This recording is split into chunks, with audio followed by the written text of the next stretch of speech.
Have you ever listened to a piece of music that felt slightly unsettling, not entirely comfortable, yet utterly compelling?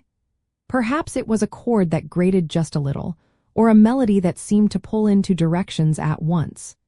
This intriguing sensation is often the work of dissonance, and it is a fundamental element in the distinctive sound of post-punk. Post-punk music skillfully employs dissonance by introducing clashing notes or harmonies that create tension and unease, deliberately moving away from traditionally pleasant or resolved sounds. This approach imbues the music with a sense of anxiety, melancholy, or raw energy, forming atmospheres that are often dark and intellectually stimulating. The core mechanism behind this usage lies in music theory, where dissonance refers to intervals or chords that are considered unstable and produce a feeling of discord. Post-punk musicians often achieve this through several techniques.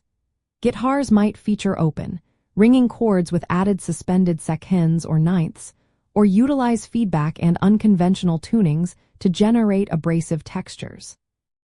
Bass lines might deliberately avoid consonant harmony with the guitar, instead creating countermelodies that rub against the main progression. Furthermore, vocal melodies might stray from the expected harmonic resolution, creating a haunting or alienated quality, while unexpected rhythmic shifts or abrupt stops also contribute to this sense of disquiet. To identify dissonance in post-punk, listen for moments where notes within a chord or melody sound like they are fighting each other, rather than blending smoothly. Pay attention to guitar tones that are sharp, angular, or slightly out of tune in a deliberate way. Notice bass lines that seem to pull against the guitar's harmony, creating a tug-of-war sensation.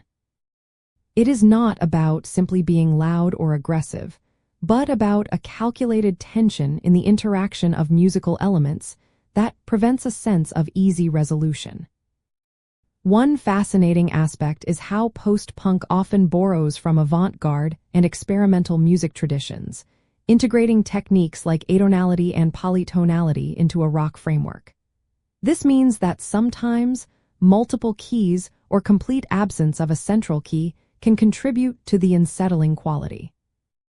This deliberate subversion of traditional pop structures created a sound that was both challenging and incredibly expressive, opening up new emotional landscapes for music. Ultimately, post-punk's embrace of dissonance is not merely about making music sound unpleasant. It is about expanding the emotional and intellectual palette of rock. By consciously employing these unstable sounds, the genre invites listeners to experience a deeper, more complex range of feelings, offering a compelling alternative to conventional harmony and laying crucial groundwork for the atmospheric depth found in later genres like goth music.